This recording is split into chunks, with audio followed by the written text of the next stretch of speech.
और अपने दल राष्ट्रीय जनता दल की तरफ से। तो बहुत बहुत आप लोगों को शुभकामनाएं हैं। और साथ ही 2 इंटर में जिन लोगों ने अव्वल टॉप किया है, रोशनी कुमारी जी और अंकिता कुमारी जी, इन दोनों को भी जो है हमारी शुभकामनाएं हैं। इन लोगों को भी पूरी तरीके से बधाई हैं। और खेल कूद में भी प्रिया सिंह और वंदना कुमारी को भी जो है इन लोगों ने पदक जीता है, उसके लेकर के हमारे तरफ से जो है पूरी बधाइयाँ हैं। आप सब लोग जो है हमारे राज्य का, ज़िले का नाम रोशन किया है, इसके लिए जितनी भी तारीफ की जाए वो कम होगी। आप लोगों अपने बल पर, मेहनत पर, और ख़ास तौर पे आप लोगों ने तो मेहनत की है, लेकिन आपके माता पिता जो परिजन हैं, जो परिवार के लोग हैं, उनका भी बड़ा योगदान है। तो उनके योगदान को कभी भूलिएगा मत। सबसे बड़ा संसार में माँ बाप से बड़ा और कोई भगवान नहीं होता है। इसलिए जो उन्होंने जिस हिसाब से आपको पाला पोसा बढ़ाया, सही रास्ते पर लेकर के चले हैं और आपकी खुद की काबिलियत, मेहनत जो है रंग लाई है। इसके लिए हम सब लोग जो है लोगों को और नौजवानों को प्रेरणा लेनी चाहिए, ताकि वो सब भी जो है आप लोगों को देख करके जो है सही राह पर आए और बिहार और देश का नाम जो है रोशन करें। तो आज सब लोग यहाँ उपस्थित हैं और हम तो चाहेंगे कि अब तो लोग ऑफिसर बनेंगे, अधिकारी बनेंगे, तो जनता की सेवा जो है वो करें। बिहार हमारा कैसे तरक्की करे, देश हमारा आगे कैसे बढ़े, उसमें भी आप लोगों का योगदान जो है बहुत महत्वपूर्ण योगदान रहेगा।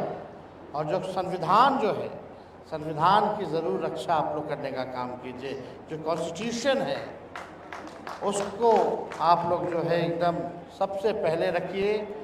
रूल बुक के हिसाब से आप सब लोग जो है काम कीजिएगा। मुझे पूरा आशा विश्वास है कि आप लोगों का योगदान से हमारा राज्य और देश जो है काफ़ी आगे बढ़ेगा। तो आप सब लोग यहाँ आए, इनके सभी परिजन जो आए, सभी खिलाड़ी जो हैं, इंटर में पास की बच्चियाँ हैं, सभी लोगों को मेरा ढेरों शुभकामनाएं हैं और अपनी बात को ये विराम देते हैं। जय हिंद, जय बिहार।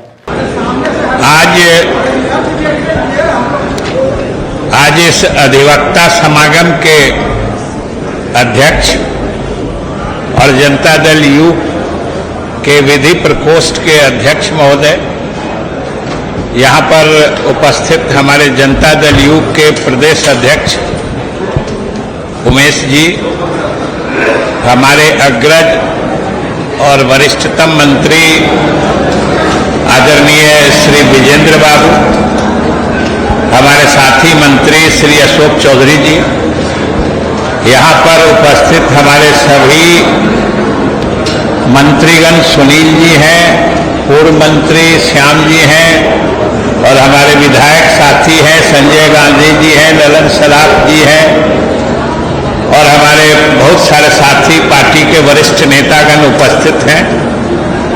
और यहाँ विधि प्रकोष्ठ के पदाधिकारियों के साथ उपस्थित तमाम सम्मानित अधिवक्तागण। सबसे तो पहले हम जनता दल यू के विधि प्रकोष्ठ को आज के इस सफल अधिवक्ता समागम के आयोजन के लिए हम बधाई देते हैं और शुभकामनाएं देते हैं, क्योंकि आज का सही मायने में बड़ा ये सफल कार्यक्रम है। और इस कार्यक्रम का महत्व आप इसी से समझ सकते हैं कि मुख्यमंत्री ने अपने पूर्व निर्धारित सभी व्यस्तताओं के बीच में से आपके लिए समय निकाला और इस समागम का उद्घाटन करके और अपना कुछ संदेश आपको दे के गए हैं। किस तरीके से कठिन परिस्थितियों में उन्होंने आपके लिए समय निकाला है, यही आपके और आपके इस प्रकोष्ठ और समागम का महत्व दर्शाता है। और वास्तव में अगर सच पूछते हैं तो चाहे जनता दल यू की हम बात करें एनडीए की बात करें या हम अपने नीतीश सरकार की बात करें, इसके लिए विधि प्रकोष्ठ और आप जो सभी यहाँ पे सदस्य उपस्थित हैं, सक्रिय हैं, ये विशेष अहमियत रखता है। और इस मायने में ये अहमियत रखता है कि आप सोचिए कि आपके पार्टी की जो सरकार है उसका आधार क्या है। 2005 में जब नीतीश जी पहली बार बिहार के मुख्यमंत्री बने तो उन्होंने क्या बयान दिया? न्याय के साथ विकास हमारी अवधारणाएं हैं। ये बहुत बड़ी घोषणाएं थी। न्याय के साथ विकास का मतलब समाज में जो असमानता है, गैर बराबरी है, गरीब और उपेक्षित लोगों के साथ जो न्याय नहीं मिल रहा है, उसको समेकित करके समता मूलक समाज निर्माण का लक्ष्य ही उनका मुख्य ध्येय था। और ये न्याय प्रणाली की, लोकतंत्र की सबसे बड़ी अवधारणा है। न्याय के साथ विकास, किसी के साथ न पक्षपात न किसी के साथ दुराचार, सबको साथ लेकर के, लेकिन सामाजिक समता, विषमता, गैर बराबरी, गरीब लोगों को ज़्यादा तरजीह दे के उसको भी उन्नति के मार्ग पर आगे लाना, उपेक्षित क्षेत्रों को विकसित करना, पिछड़े हुए इलाके को और अधिक विकास की राशि दे करके बिहार की समृद्धि में उसके योगदान की सराहना करना, यही लक्ष्य के साथ वो आए और यही मूल धारणा जनता दल यूनाइटेड का है। इसलिए आइए हम सब मिल करके संकल्पित हों। आप लोग विद्वान आदमी हैं, लोगों के बीच में इस अवधारणाओं को प्रसारित करते हुए अगले चुनाव में अधिक से अधिक सीट हम लोगों को मिले, ताकि और मजबूती से बिहार आगे बढ़े और विकसित राज्यों की श्रेणी में जाए। बहुत बहुत धन्यवाद। हम लोगों के पार्टी के सम्मानित अध्यक्ष उमेश जी, हम लोगों के बड़े भाई और बिहार के शिक्षा मंत्री सुनील जी, सम्मानित विधान परिषद में पार्टी के उपनेता ललन सराफ जी, माननीय हमारे पूर्व मंत्री और बड़े भाई नीरज जी, हमारे श्याम रजक, बड़े भाई श्याम रजक जी, नवीन आर्या जी, हमारे अमनदीप जी, जो संगठन के हमारे पुराने हमारे साथी हैं, हमारे भाई बड़े भाई नीरज जी पूर्व मंत्री, और हमारी नेत्री और हमारी महिला की हमारी अंजुम आरा जी सहित सभी लोग यहां उपस्थित हैं, और सभी पूरे प्रदेश से सम्मानित अधिवक्तागण यहां पर उपस्थित हैं। हम सबका इस कर्पूरी सभागार में, पार्टी के इस प्रधान कार्यालय में सबका अभिनंदन करते हैं, स्वागत करते हैं। आप सब लोग एक बुद्धिजीवी समाज से आते हैं, और जिसको हम लोग कहते हैं लोकतंत्र में सिविल सोसाइटी, और उस सिविल सोसाइटी के आप एक महत्वपूर्ण अंग हैं, और तरह तरह के लोग आप लोगों से मिलते हैं, आप लोगों के पास आते हैं, तो समाज में एक पॉजिटिव इंपैक्ट क्रिएट करने में आपकी एक महती भूमिका है। हम अपने आप को आपसे इसलिए कोरिलेट करते हैं कि हमारे पिताजी 20 साल तक पटना हाईकोर्ट में प्रैक्टिस किए थे विधायक रहते हुए, तो हम अधिवक्ताओं की पीड़ा, अधिवक्ताओं की समस्या, इन सब चीजों से बहुत वाकिफ हैं। 4.5 साल जब हम कांग्रेस पार्टी के अध्यक्ष थे, तो हमारे यहाँ विधि प्रकोष्ठ था, वहां पर जो हमारे अध्यक्ष सहित 4 लोगों को 2015 में हमने एडिशनल एडवोकेट जनरल सहित सब जगहों पर अपने बनाया था। जब हमारी पार्टी कांग्रेस, आरजेडी और जेडीयू हमारे साथ थे, तो हमें 4 पद मिला था। उसमें हम लोगों ने सब लोगों को एकोमोडेट करने का प्रयास किया था। हम बस इतना ही कहना चाहते हैं कि हमारे नेता एक दूरदृष्टि वाले नेता हैं, जिन्होंने इस बिहार को अभूतपूर्व रूप से, मैं समझता हूं कि जब माननीय नेता को यह बिहार मिला था, तो शायद ही कोई समझता था कि बिहार इतना आगे बढ़ सकता है। जिन परिस्थितियों में बिहार इनको मिला था। याद करिए 2005 के पहले का परिस्थिति। यहां तो बहुत से लोग हैं जो उन समयों को भी उन्होंने देखा है कि किस तरह से पूरा बिहार सहित पटना की राजधानी अपराधियों से, अपहरणकर्ताओं से, जातीय उन्माद से, धार्मिक उन्माद से पूरा बिहार लहूलुहान था। और वैसी परिस्थिति में इस प्रदेश को माननीय नेता को आप सबने प्यार और आशीर्वाद से स्थापित कराया और माननीय नेता ने बहुत गंभीरता से और अपनी दूरदृष्टि से जो बिहार का बजट 24,000 करोड़ का था, आज लगभग 3 लाख, 3.25 लाख करोड़ के बजट करने का काम इस 20 वर्षों में किया है। न सिर्फ मूलभूत संरचना को, सबसे पहले तो इस बिहार को सामान्य जनजीवन की तरह जीने का अधिकार माननीय नेता ने दिया और हर क्षेत्र में इसको आगे बढ़ाने का काम किया है। हम समझते हैं कि आप सब लोग बुद्धिजीवी हैं। संगठन के साथ जब आपकी ताकत मिलेगी हम लोगों को, तो निश्चित रूप से हमारा संगठन भी मजबूत होगा और जनता में हम लोगों की बात प्रामाणिक रूप से लोग सुनने का भी काम करेंगे। हमें शिरकत करने का मौका दिया, इसके लिए आप सभी का आभार, बहुत बहुत धन्यवाद, शुक्रिया। बहुत सारी बातें हो चुकी हैं और व्यक्तिगत रूप से तो मैं बहुत खुश हूं और हमें बहुत संतोष हुआ जब इस प्रकोष्ठ ने इस तरह का समागम का आयोजन किया, क्योंकि हमारा जो अधिवक्ता परिवार से लगाव भी है। हमारे फादर, हमारे पिताजी ने हाई कोर्ट में प्रैक्टिस की और बहुत ही कम उम्र में मेंबर ऑफ कॉन्स्टिट्यूएंट असेंबली भी थे, तो इस वजह से हमें बहुत खुशी हुई। उन्होंने पटना हाई कोर्ट में भी प्रैक्टिस किया था और वर्तमान परिप्रेक्ष्य में खास करके राजनीतिक माहौल में माननीय मुख्यमंत्री श्री नीतीश कुमार जी ने जो बातें कही काफी प्रासंगिक हैं। उन्होंने बिहार को एक नई दिशा दी है, बिहार की दशा बदली है और सेवा भावना से जिस तरह से बिहार की प्रगति की है हर क्षेत्र में, उन्होंने बिहार को आगे बढ़ाया, सम्मान दिलाया है। और उसका मूल कारण था कि कानून का राज, आप सभी कानूनी व्यवस्था के एक महत्वपूर्ण कड़ी हैं और कानून का राज बगैर स्थापित किए, बगैर शांति व्यवस्था स्थापित किए विकास नहीं हो सकता था। ये उन्होंने किया, बखूबी किया और जिसके लिए बिहार पूरे हिंदुस्तान में जाना जाने लगा। और दूसरी बात है न्याय के साथ विकास।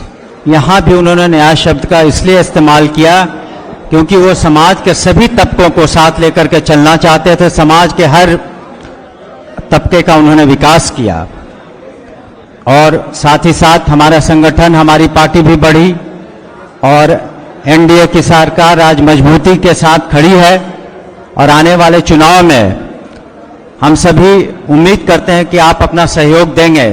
विशेष करके इनकी जितनी योजनाएं हैं, अगर योजनाओं की श्रृंखलाओं को और उसकी गिनती की जाए तो सैकड़ों ऐसे जो सामाजिक और ऐसे उत्थान करने वाली योजनाएं हैं जिससे आम आवाम को फायदा हुआ है। समाज के हाशिए पर, अंतिम पंक्ति पर खड़ा हुआ जो इंसान है, उसके लिए भी माननीय मुख्यमंत्री जी ने उसके विकास के लिए, उसके सुरक्षा के लिए हर कुछ किया है। खास करके शिक्षा विभाग, उसके बाद उन्होंने जो और अन्य क्षेत्रों में जो जिस तरह से विकास किया है, चाहे स्वास्थ्य हो, सड़कें, बिजली, पानी, महिलाओं का सशक्तिकरण, आज इतनी महिलाएं आपके अधिवक्ताएं हो रही हैं, इसकी भी बहुत खुशी है। हमें मिनट बुलवा लीजिए, हमारी बात सुन लीजिए, नहीं तो फिर आपका इतना देर विस्तार उससे हम कार्यक्रम नहीं कराना चाहते। जो आप चाह रहे हैं, एक भी लोगों का बात कोई भी समाज के में कोई भी लोग सुनना नहीं चाहते। अभी जो भी सम्मानित वक्ता बोले, कोई किसी का बात नहीं सुने, तो ये दुर्भाग्य है। आप तो खुद मैंने अध्ययन नहीं किया है। जो आपके प्रदेश कमेटी, जिला कमेटी और अनुमंडल कमेटी जो बनाना है, तीनों स्तर पर जो आपके वकील साहब माने अधिवक्ता हैं, जो हाई कोर्ट के या लोअर कोर्ट के या अनुमंडल न्यायालय के जो भी अधिवक्ता आए हैं, उनमें से एक अनुमंडल स्तर के, एक जिला स्तर के और एक जो स्टेट के हाई कोर्ट के हैं, उन वकील का, अधिवक्ता का संवाद आप कहवा दीजिए। उसके बाद हमारी बात, या हमारे दो नेता यहां आए हुए हैं, अभी बैठे हैं माननीय पूर्व मंत्री श्याम रजक जी और हमारे पूर्व मंत्री और पार्टी के मुख्य प्रवक्ता बैठे हैं नीरज जी। ये दोनों आदमी के बोलने के बाद जो हमारे दोनों नेता बोलेंगे, उसके बाद आपकी जो बात होगी हम सुन के अपनी बातों को रखेंगे। हम चाहेंगे कि आप विधिवत कार्यक्रम करवाइए, 3 लोगों से बुलवाइए, उसके बाद हमारे नेता को दीजिए। तीनों लोग में सभी लोगों की बात जो है, जो संवाद कहना चाहते हैं, जो उनकी भावना है, वो आ जाएगी तीनों साथी में। धन्यवाद। बिहार युवा अधिवक्ता कल्याण समिति के संविधान की प्रति देकर बतला दिया है कि कौन कौन सी समस्याएं हैं और हमको किन किन बिंदुओं पर काम करनी है। चूंकि ये कार्यक्रम जो जिस रूप में इसको होना चाहिए था, पहले हमारे जो समता पार्टी का जिस समय संगठन था, लीगल सेल सही ढंग से कार्य कर रही थी। बाद में जदयू बना, यहाँ लीगल सेल का केवल फॉर्मेट रह गया, एक्चुअल वर्क नहीं हुआ। ये आनंद कुमार जी की बात है कि इन्होंने जोड़ने का प्रयास किया है लोगों को। बाकी जितने भी देखे छोटे छोटे कार्यक्रम होते थे, कोई बड़ा आयोजन कभी नहीं हुआ।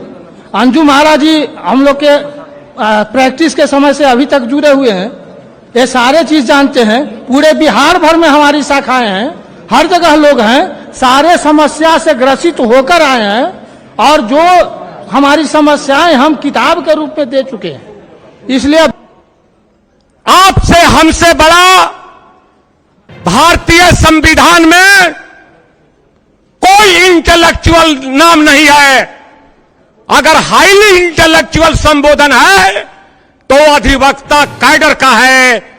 कानून और न्याय की दुनिया में अपने को फांसी से बांध करके न्याय दिलाता है। इससे बड़ा इंटेलेक्चुअल, समर्पित, त्यागी, बलिदानी इस भारत के अंदर नहीं, दुनिया के अंदर कोई नहीं है। साथियों, चुनावी वर्ष आ गया, हमें भागीदारी भी देनी है, हिस्सेदारी भी लेनी है। चुनाव के मौके पर अपार बहुमत से नीतीश कुमार जी के नेतृत्व में सरकार वापस करनी है। इन्होंने जो काम किया है, उस काम की उपलब्धि को अगर हम लोग जन जन तक बता दें तो नीतीश कुमार जी को वोट मांगने जाने की जरूरत भी नहीं है। क्या बदली है, इस सारे चीजों को लेकर के आने वाले चुनाव में जो हमारा नीतीश कुमार जी के नेतृत्व में 2025 में 225 लाना है, इसमें आप तमाम लोगों को समर्थन और आप तमाम लोगों को साथ लाने के लिए उन्होंने उद्घोष करने का काम किया है। साथियों, आपके सामने कई तरह की समस्याएं हैं, मैं देखता रहा हूं, मैं जानता हूं किस तरह वकालत खाने में आपके साथ किस तरह परेशानी होती है। जो आपके मांग पत्र को हमने पढ़ रहे थे, ये सारे चीजों को हमने एहसास करने का काम किया है। लेकिन साथियों, आज हमारी सरकार अब चुनाव में जा रही है और चुनाव के बाद निश्चित रूप से हम सरकार को आग्रह करेंगे कि आपके इन बातों को, जो बात आपकी मांग नहीं बल्कि आपका सही रूप से अधिकार है, उस अधिकार को दिलाने का काम किया जाए। लेकिन साथ ही ये सारे कब होगा, जब न्याय के साथ विकास जो हमारे नेता का नारा नहीं बल्कि काम रहा है, उसमें आप तमाम लोगों को लग करके और फिर से इस सरकार को स्थापित कराने का काम करना है। अगर आने हमारे अधिवक्ता संघ सब लोग लग जाएं, क्योंकि देश की आजादी में सबसे ज्यादा भूमिका अधिवक्ताओं का हुआ है, और अगर अधिवक्ता नहीं लगते तो देश की आजादी नहीं मिलती और भारत का संविधान नहीं बन पाता।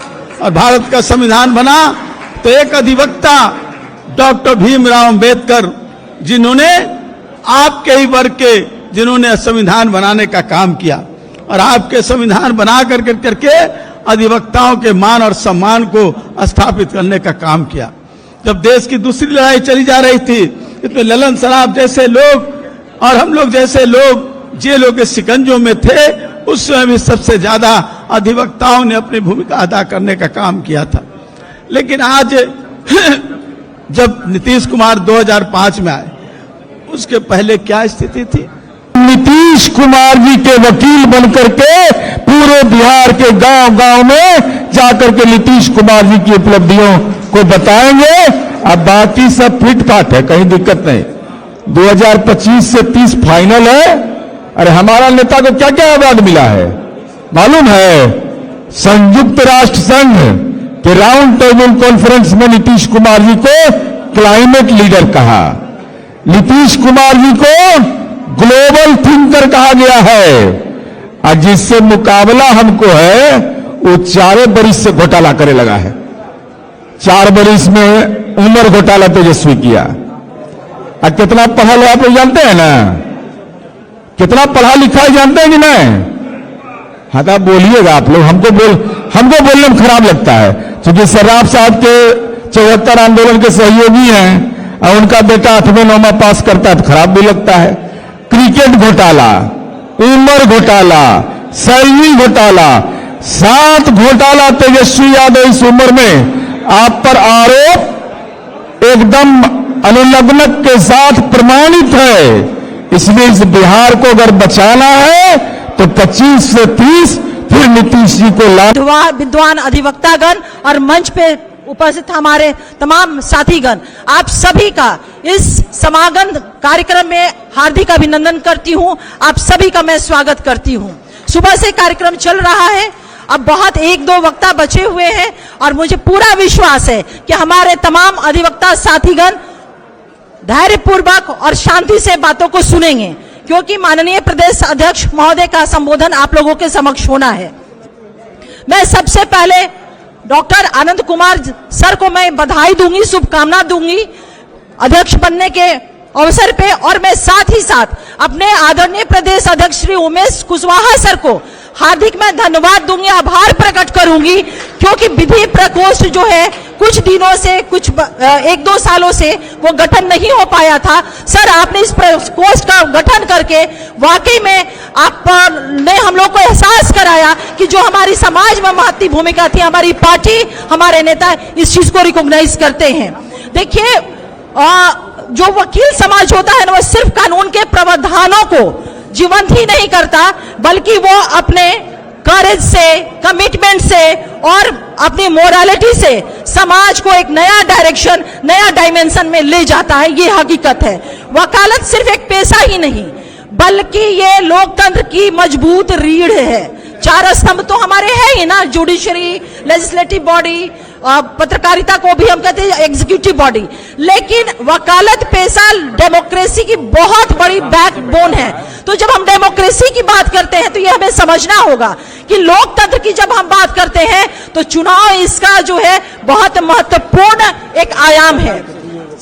चुनाव में हम लोकतंत्र मतलब जनता जिसे चुन करके भेजती है, जनता जिसकी सरकार बनाती है, उसे हम डेमोक्रेटिक गवर्नमेंट कहते हैं।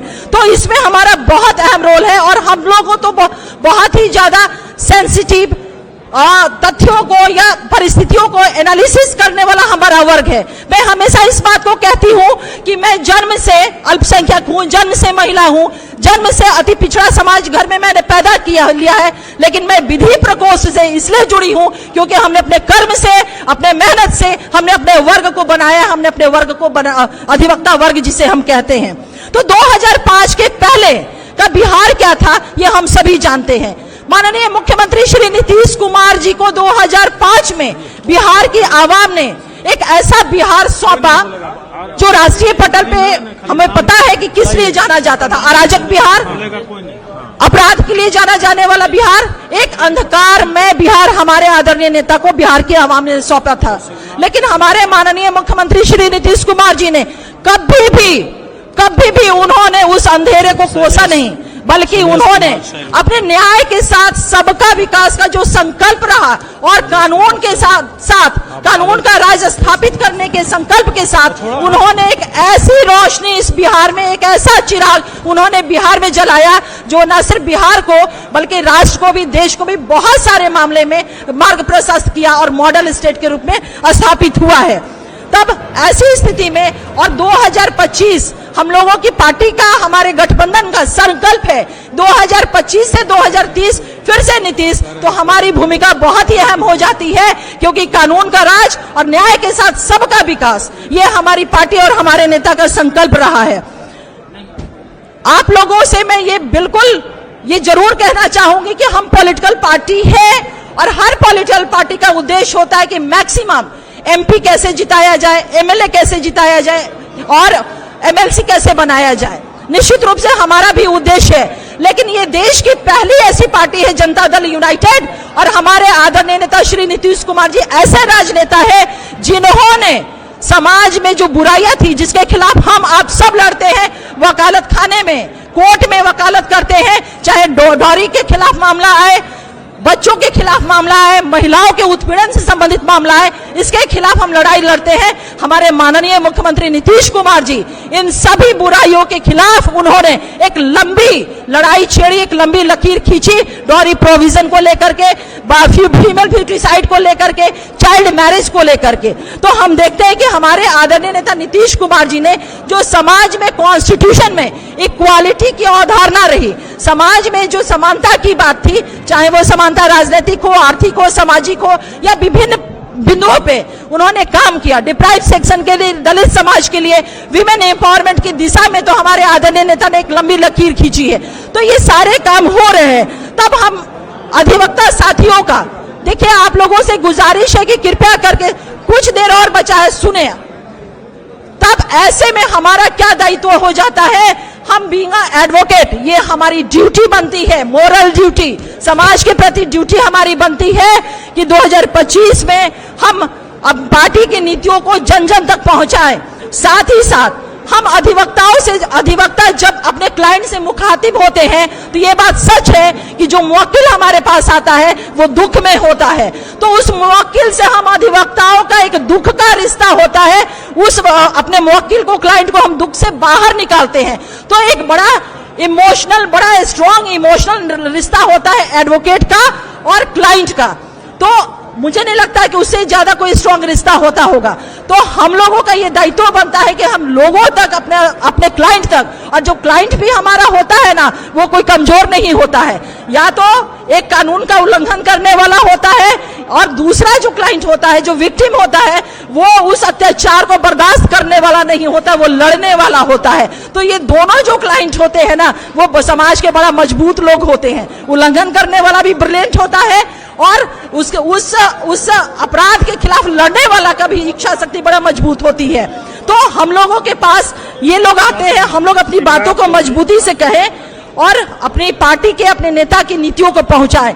और एक चीज और मैं कहूंगी अपने माननीय प्रदेश अध्यक्ष महोदय से कि सर, हम अधिवक्ता गण है, निश्चित रूप से हमारा स्किल एक लीगल मैटर में है और चुनाव वो समय होता है जब अधिवक्ताओं की आवश्यकता विशेष तौर पे देखी गई है, चाहे वो इलेक्शन में कोड ऑफ कंडक्ट का मामला हो, इलेक्शन कमीशन से जुड़े हुए बहुत सारे ऐसे मामले आते हैं जहां एडवोकेट की जरूरत पड़ती है। तो हमारे अधिवक्ता विधि प्रकोष्ठ का सर आपने गठन किया है, तो इनका इन्वॉल्वमेंट जो है इलेक्शन कमीशन से रिलेटेड, कोड ऑफ कंडक्ट से रिलेटेड। और एक बात और सर, कि मैंने भी चुनाव लड़ा है 2000 में, सर मैंने भी 2000 में चुनाव लड़ा है। एक चीज को महसूस किया कि इलेक्शन कमीशन जो उम्मीदवार को गाइडलाइन देती है वो बड़ी मोटी मोटी बुकलेट में होती है और उस वक्त कैंडिडेट के पास वक्त नहीं होता है कि सारे रूल्स और प्रोविजंस को वो देख सके। तो सर एक छोटा सा वर्कशॉप उस दौरान जब ये हो तो एक छोटा सा सारे उम्मीदवारों को वर्कशॉप करा दिया जाए कि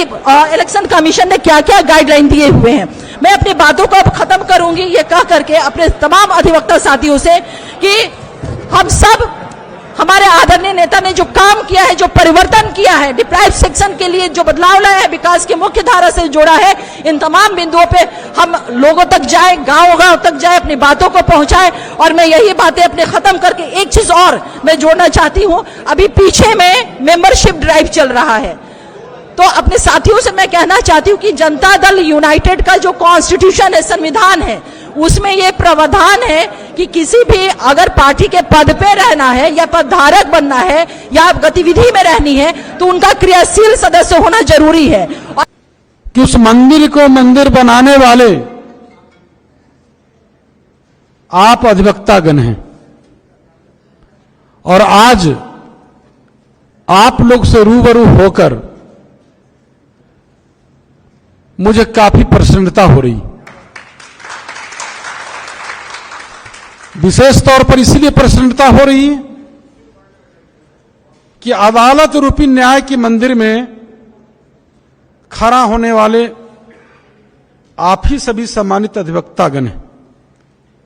और आज